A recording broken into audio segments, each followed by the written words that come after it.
Tapi setiap 1 bulan pasti? Paling banyak sebulan itu ya 2 kali, 3 kali lah, paling banyak. Oh, tapi anaknya tidur itu kalau orang tuanya pas libur bisa ketemu, ngobrol gitu bisa? Enggak, ya cuman lewat telepon kalau pas jam istirahat. Apalagi kan kalau polisi Hong Kong kan nggak boleh megang handphone loh di saat jam kerja. Jadi ya nggak bisa video call, nggak bisa apa. Paling ya kontaknya telepon kantor, telepon tugas gitu loh. Kayak gitu aja. Ya cuman aku selalu ingetin, ini ya mamimu, ini ya papimu, gimana ya ini orang tuamu. Jadi yo kalau mereka pulang ya aku harus bisa nggak bisa aku ngungsi ke Tuen Mun. Oh. Karena iya aku sendiri yang ngasih ide sama majikan, biar maksudku ini momen buat kalian, saya nggak ganggu. Untuk masalah makanan apa-apa saya masakin di Tuen Mun, nanti bisa di-delivery ke sini atau kalian mau keluar makan, kan toh nggak tiap hari keluar makan di luar. Anak-anak udah gede ya, seharian makan di luar ya nggak apa-apa loh gitu. Pokoknya kalian berdua? Berempat pokoknya mereka berempat. Wis. Ngeri wo. Intinya ini keren ini Mbak, ikut campur ya gitu. Ini cerita sampean keren nih, masih banyak yang bisa dikulik, dan apalagi ketika bisa masuk ke majikan sampean mendapatkan beberapa informasi tentang ya hal-hal yang umum aja lah. Aku ngerti polisi kan, polisi itu nggak sembarangan, tapi kalau hal-hal yang umum bisa sampean dapetin, ya seneng sih kita, pinginnya sih, karena banyak sekali persoalan teman-teman itu, dan kita butuh data yang valid gitu loh Mbak, ngomong nggak asal gitu. Jadi ketika dia punya ini loh, ada peraturan ini ada peraturan ini, udah kasih ke temenmu, kan akhirnya yang kita sampaikan itu peraturan yang sudah di launching gitu loh. Jadi biar polisinya juga nggak bahaya, karena kan sudah di launching. Dan saya seneng, saya mau menyampaikan itu, menyiarkan bahwa himbauan yang begini, yang begini, yang begitu dari polisi itu saya mau Mbak. Jadi corongnya itu, apalagi ada akses dari sampean ini kan yang dinamakan OD, orang dalam. Iya, orang dalam. Ya kadang itu bosku kan karena merasa ya dia juga orang Indonesia, jadinya tuh ya sedikit banyak dia juga melindungi orang Indonesia sebenarnya.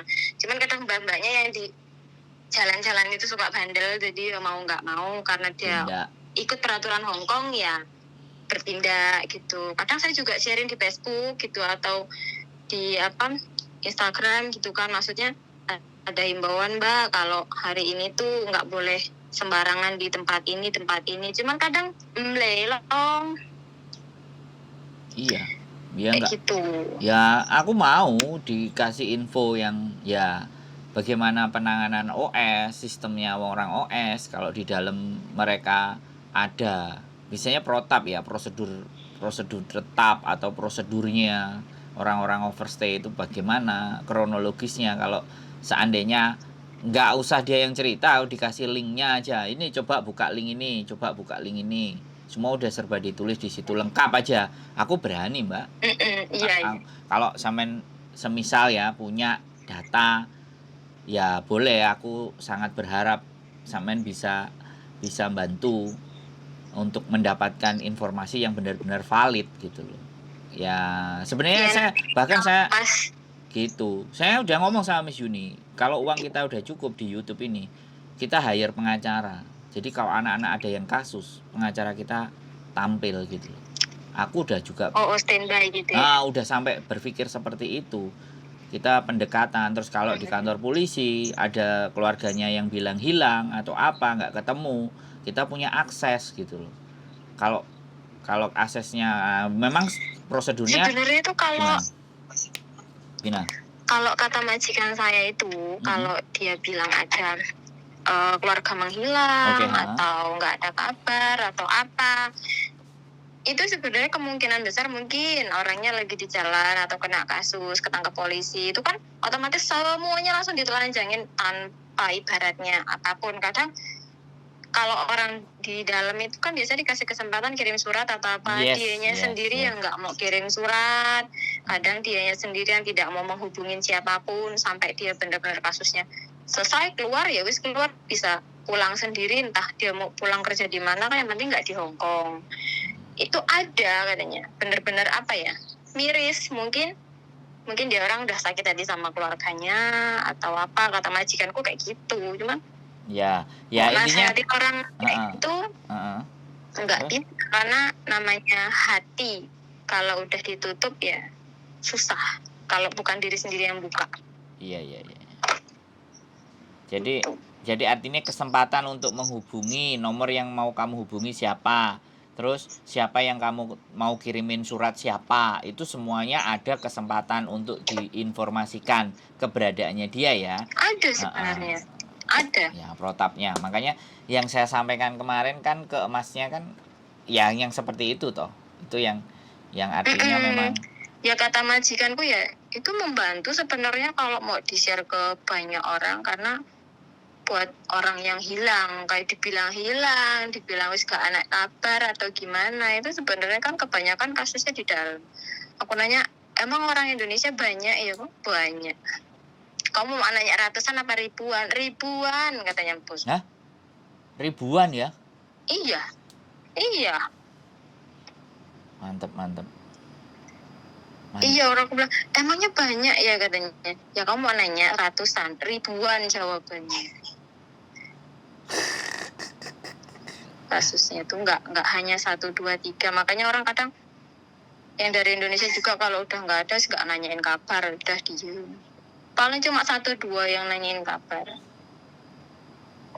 Atau mungkin dia orang belum ketemu jalannya, kayak nonton kontennya sampean atau gimana. Jadi kayak katanya bosku, ya konten ini cukup membantu. Jadi kalau orang dari Indonesia, dari mana pengen nyariin orang di Hong Kong kan bisa lewat dia. Kalau dia kuat terus YouTube-nya, biasa siapa tahu bisa naik. Nanti pemerintah juga mempersetujui, kan gampang ngulangin orang-orang itu. Ada celah ya, ada jalan ya, ada harapan jadinya ya. Aku harus terus berjuang ini. Ada. Soalnya iya, sering aku kan tiap hari tuh dengerin nggak cuma 1, 2, 3 YouTube sampean soalnya. Walaupun udah 2 hari yang lalu, 1 bulan yang lalu, 4 bulan yang lalu, itu yuk di seketemunya ya tak pencet, di lanjut gitu terus. Kadang sehari bisa 7 sampai 8 YouTube gitu. Terima kasih. Iya, soalnya ya boring juga ya di rumah. Kalau dibilang bosan ya bosan, nggak pernah libur, nggak pernah keluar kemana-mana. Di sini hiburannya juga nggak ada pasar, nggak ada apa, adanya ya tontonan depan itu penjara, anak-anak sekolah ya di rumah sendiri. Iya loh, itu Thailand itu jauh loh posisinya. Iya, di hutan ya lo. Iya, aku kemarin itu sempet ada schedule mau nengokin, tapi kepancal aku pulang Indonesia. Aku mau nengokin satu anak. Aku mau ikut ada namanya siapa kemarin lupa. Boleh kita setor nama. Cuman sekali lagi kita mau jenguin. Yang di dalam mau dijenguin nggak? Kalau mau dijenguin kita bisa masuk. Tapi kalau nggak dijenguin ya udah anggap aja jalan-jalan ke Thailand gitu aja. Kemarin kayak gitu. Aku ada. Nah kebetulan jalan-jalan ke sini juga nggak ini loh kok, nggak rugi, soalnya pemandangannya juga lumayan bagus lah. Bawa pancing ya? Sudah pernah saya. Sudah pernah. Itu kan yang naik mau ke atas sudah kah? Yang mau ke CEO, mau ke mana? Pulau mau ke pulau Seribu. Duduk mau ke pulau apa itu? Aduh, Mbak Kartini aku yang rumahnya Tai-O. Aku malah nggak tahu ya yang tinggal di sini. Sekarang nggak pernah keluar rumah. Nggak, kan penjaranya dari jalan itu sebelah kiri kan? Dari jalan kanan loh kok. Oh kalau iya. Kalau dari Hong Kong kan kiri. Nah. Kalau dari sampean dari arah sana kanan, iya kanan jalan. Kalau Junwon kanan. Nah. Pernah kok aku. Dulu tuh hampir tiap hari aku tuh waktu Miss Uni masih kerja di Junwon itu ke kantornya, cuman ngintip banyak orang kan males bablas, banyak orang males bablas. Oh, sekolahnya di situ anak-anak. Iya, di Oh. Junwan. Oh. Paling deket Junwan ya sekolahnya berarti. Itu aja ya lumayan sih perjalanannya. Naik Oh, bis. berarti pokoknya sampean nganterin, jemput atau sekarang mereka berangkat sendiri-sendiri? Sekarang udah berangkat sendiri-sendiri. Umurnya berapa Jemput sih, bis Mbak? depan rumah. Umurnya berapa anaknya? Yang besar 12 tahun, yang kecil 9 tahun. Loh, yang 9 tahun itu apa nggak dijemput Mas Ian? Enggak, udah sendiri. Oh, pakai itu ya, apa namanya, mobil jemputan pakai yang bis sekolah itu. itu. Paling sampean jemput di depan rumah apa agak jauh sedikit gitu kan? Ya itu di tempat orang kalau laporan mau jenguk orang itu aku nganternya di situ. Oh, berarti sampean masuk ke dalam ya? Iya, aku di dalamnya. di- Pokoknya yang penjara perempuan woman itu aku di depannya loh. Pas Asrama polisi rumah. di situ ya? Asrama polisi ya kalau orang Indonesia Iya. bilang. Tapi Asrama yang woman ya. Itu, atas. jadi majikan perempuan itu lahir di Indonesia berarti? Iya, lahirnya di Indonesia, cuman besarnya ya umur 5 tahun deh di Hong Kong. Oh, tapi bahasa Indonesianya juga masih bisa, masih ngerti? Pintar kok bahasa Indonesia, soalnya kan dia sekolah, dia juga senang orangnya dulu waktu belum jadi polisi, waktu masih remaja lah, katanya ya senang ke Bali, ya jalan-jalan kemana-mana gitu. Oh, tapi ibunya Medan Kata ya? dia, Bobonya? iya, kata dia itu bahasa saya nggak boleh lupa. Soalnya orangnya juga nguasain banyak bahasa sih. Bahasa Inggris bisa, Jepang bisa, Taiwan bisa, Hong Kong. Anjir. Terus, iya. Berapa bahasa? 6 apa 5 lupa. Wah, pangkatnya lumayan iku Mbak. Nek sampean delok kepleke nang sebelah kanan atau mungkin bajunya sudah putih. Mek telui jarene. Oh, baru 3. Heeh. 3 serete kan? Kan masih sekolah lagi. Ini besok aja hari Selasa udah wisuda lagi. Mau ngambil yang 5. Ngambil yang Kata apa? dia bilang, pokoknya hari Selasa yang itunya apa? Bintangnya di ujung itu loh. Kalau sekarang kan masih kayak apa sih ya? Seret-seret. Masih yang garis. Seret, telu ya kok. Aku ya sering nyuci baju nih. Kalau pas dia kesini nggak sempat ganti baju gitu. Soalnya kan. Kata dia bilang janji, nanti kalau Selasa aku lolos, kamu pulang Indonesia, boleh bawa anak saya salah satu katanya. Duh. Boleh bawa salah satu. Iya katanya. Ya kalau bilang kayak gitu salah satu anaknya dua-duanya bilang nggak mau, maunya 2 diajak, kalau enggak ya enggak semua. Tapi ikut sampean mau kalau sampean ajak pulang? Lah wong aku pengen libur minggu keluar ngambil paspor aja, 1 kaki kanan 1 kaki kiri Onggondeli. Akhirnya kan ikut semua ke KJR. Seru ini. Cuman nggak ngerti nanti sampean feel apa enggak ada proyek, ada sesuatu yang mau disampaikan.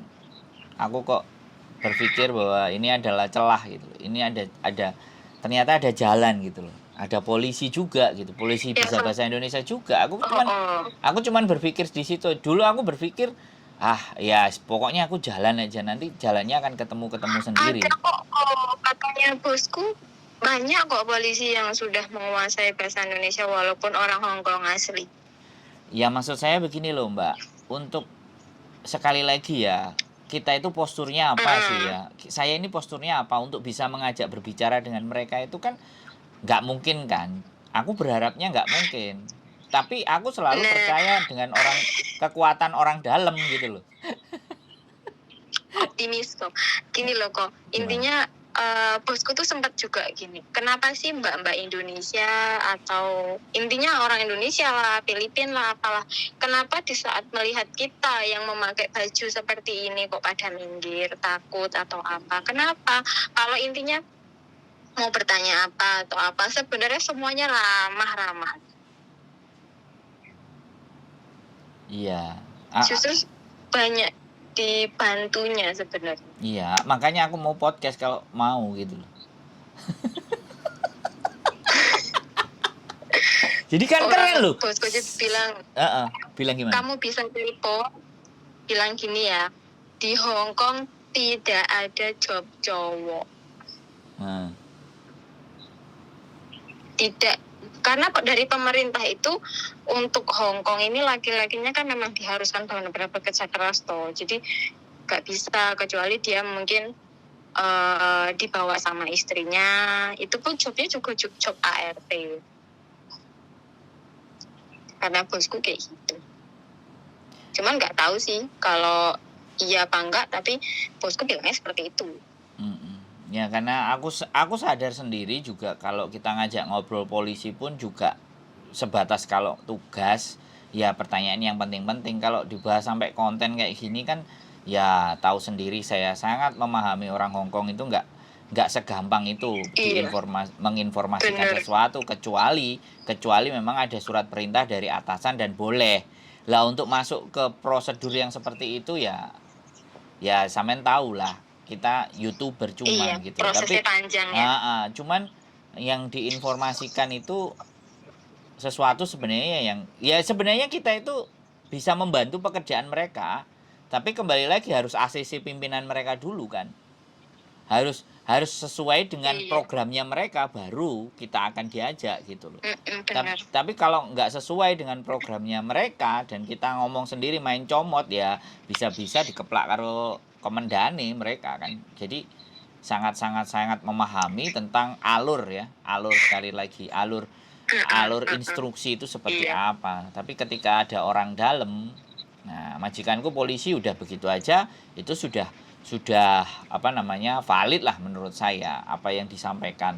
Bahkan ketika dia ngomong direkam suaranya, ya pokoknya hati-hati, kami polisi, kalian akan menindak. Nah ketika itu kita juga bisa masuk, ini adalah ucapan dari salah seorang anggota polisi, ya mohon maaf kami sangat merahasiakan identitasnya, tapi ini valid bisa. Nah, tapi jenenge wong kadang-kadang nek sing percaya nek enggak. Aku sama Miss Yuni dulu juga dari awal mau bikin konten, kita nggak bisa cuman monolog ya. Kalau monolog itu hanya persepsi, satu orang ngomong ya. Boleh kita ngambil data lain-lain, tapi itu kan jadinya persepsi. Tapi kalau dua arah komunikasinya seperti ini udah valid ini. Jurnalistik manapun kalau sudah wawancara itu sudah nggak bisa. Itu sudah sebagai salah satu sumber. Saya juga belajar masalah jurnalistik, tapi nggak banyak, dikit. Jadi dikit, makanya saya sekali lagi akhirnya interview gitu loh. Yang saya pakai adalah interview. Itu datanya akurat. Udah orang nggak ada yang akan bantah, itu ngomongmu. Cuman kalau ceritanya mereka play victim, kemudian mereka yang buat-buat, itu kan mereka yang buat-buat, bukan sayanya. Jadi narasumbernya yang membuat-buat gitu loh. Tapi pada prinsipnya informasi yang saya sajikan sudah A1 karena berdasarkan yang merasakan sendiri. Case-case, kasus, masalah di Indonesia dan segala sesuatunya itu mereka merasakan sendiri dan mereka yang mengalami sendiri. Jadi itu yang kita angkat. Nah, kalau saya belum yang ke gosip-gosip keluarga, belum. Ke Miss Yuni semuanya. Iya, soalnya orang tua saya kan masalah kasus yang tadi saya tanyain kan udah dikasih tahu sama majikan saya, sama bobo juga. Cuman mereka tuh tetap kayak nekan saya. Ayo gitu loh. Nanti dulu. Jangan gegabah, aku bilang. Boleh duit angel kayak gitu. Tak tanya dulu ya, yang sudah sering banyak nanganin kasus. Orang bosku aja ya oke, boleh tanya ke orang lain yang sudah benar-benar menanganin kasus banyak dari orang atau kayak gimana. Karena kan terus terang bosku kan nggak pernah nanganin kasus kayak gini gitu. Jadi suruh nanya, makanya dia dengerin banyak YouTube sampean gini. Kamu boleh tanya orang itu loh gitu. Nanti kayak video atau apa itu juga kamu screenshot. Padahal udah tak screenshotin loh videonya sampean, videonya Miss Yuni itu tak screenshot, tak kirimkin orang tua. Didelok toh, aku bilang kayak gitu, ditonton. Ya tetangganya itu tuh yang mbak ya dikasih tahu kalau yang bilang katanya di Hong Kong kok udah bertahun-tahun nggak ada hasil. Belum tentu bukan nggak ada hasil, ya mungkin di sini kena musibah kah, apakah kita nggak tahu. Jangan pernah membandingkan, oh si A kerja di Hong Kong udah dapat ini, si B kok belum gitu. Jangan gitu loh maksudku. Jadi bisa berbagi juga loh YouTube sampean ini memang benar-benar buat orang-orang yang kalau awam kan, kalau di Indonesia kan banyak orang kadang suka namanya netizen kan membanding-banding Betul. Nah, di tempatnya Miss Yuni sama di tempat saya sekarang Hong Kong sama Indonesianya sudah hampir. Awalnya Hong Kong sekitar 70%. Indonesianya sudah mendekati angka yang hampir sama. Masih ada di sisa 30 kan. Artinya penontonnya sudah camto. Tapi punyanya Miss Yuni sekarang lebih ke internasional juga, ke Amerika, ke Kanada, ke Australia.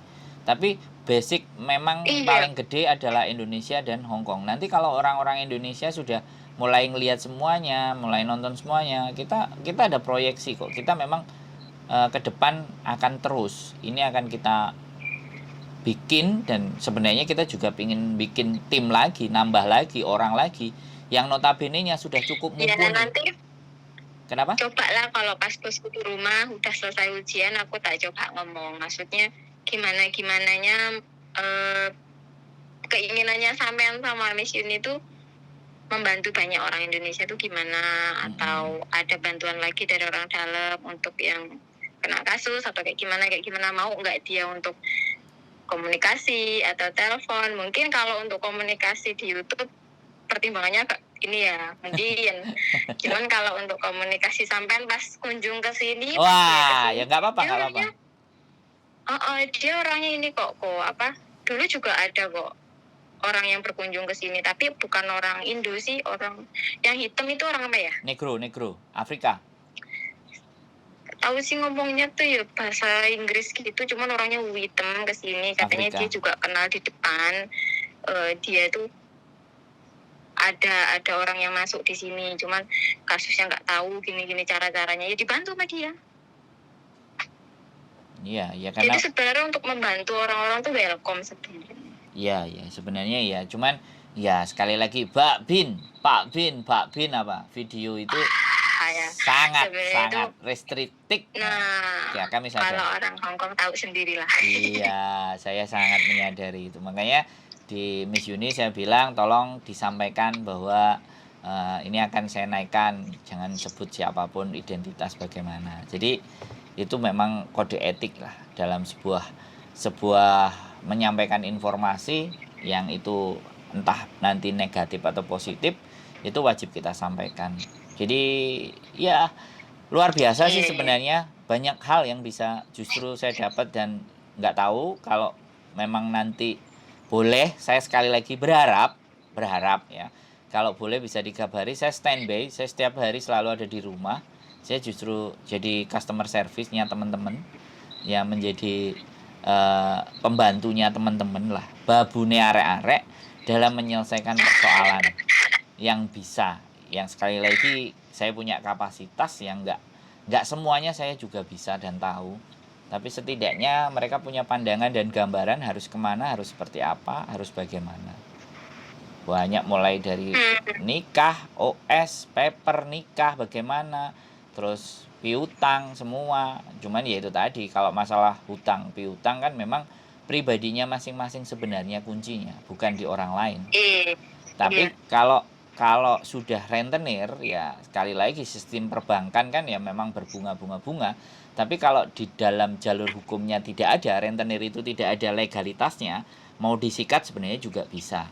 Cuman kadang-kadang teman-teman nggak mau kasus, nggak mau apa, ya sudah, kita nggak bisa berbuat apa-apa. Tapi kalau mau dikasuskan, ayo. Bahkan saya sudah membawa satu pelecehan seksual, tapi ternyata dia mundur. Buktinya ada, semuanya jelas, tapi anaknya mundur.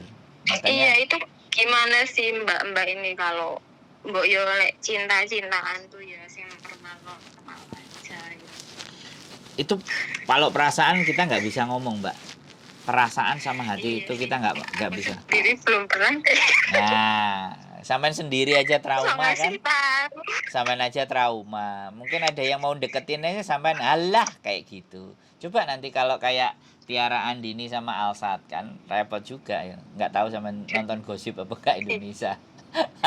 Kak, aku pokoknya tuh HP ku tuh 24 jam mek YouTube tok wis. Oh, iya. Serah tahu teleponan sama siapa-siapa. Nah, ya barangkali nanti dicoba hatinya dibuka sedikit kalau masih ada yang mau coba masuk kan Enggak lah. ditaker. Loh, kodratnya manusia itu hidupnya berpasangan, Mbak. Tapi ya nggak tahu. Iya sih, bosku juga Nggak- sering bilang nikah sama orang sini aja. Nah, Enggak. ya apa-apa. Kenalin sama temennya juga enggak. Udah, tak kerja aja ngurus anak-anakmu, wis kamu kerja wae. Aku gitu aja wis dah. Enggak, kalau orang Hongkong mau ngenalin ya, Mbak. Ya, karena dia tahu sampean baik, makanya dia percaya diri untuk mau ngenalin. Biasanya manusia itu seperti itu sebenarnya hukum natural ya. Natural. Jadi menurut saya itu sangat manusiawi sekali ketika dia merekomendasikan ke orang dan dia sudah tahu orangnya. Makanya dia berusaha. Cuman kembali lagi, hati dan perasaan itu kan nggak bisa toh, Mbak. Kan tetap Iya. hati dan perasaan nggak bisa. Ya milik dirinya sendiri. Ya nanti akan ketemu jalannya. Nah, enjoy-nya ini Oke. nggak masalah. Kok disambung Oke, terima kasih. Sehat selalu. Iya. Aku juga mau mutus bingung sampai enak nek jemput dijak ngomong. anak-anak. Ya wis, sehat selalu ya. Terima kasih sekali lagi. Salam buat Dadai Iya, Singsangnya terima kasih. dari wong ganteng sak donya. Iya. Saya menunggu suatu saat Amin. kalau boleh didatengin, saya akan datang. Terima kasih, sehat selalu. Siap. Mbah Saya nuwun. juga, Assalamualaikum. terima kasih. Bye bye. Waalaikumsalam. Bye-bye. Dadai Singsangnya polisi, teman-teman. Ya, mudah-mudahan sih ada jalan. Mudah-mudahan kita bisa dipertemukan dengan lembaga-lembaga yang mungkin sulit untuk kita jangkau sebagai seorang YouTuber. Tapi apapun itu tidak menyurutkan harapan saya untuk tetap berkonten dan memberikan nilai dan manfaat buat teman-teman semuanya. Sekali lagi, saya sebagai manusia biasa tidak luput dari kesalahan, ya. Khilaf pasti selalu akan ada. Mohon diberikan doa dukungan dan diingatkan serta dikritik apabila ada sesuatu yang salah. Keep stay tune my YouTube channel and see you next video. Bye bye.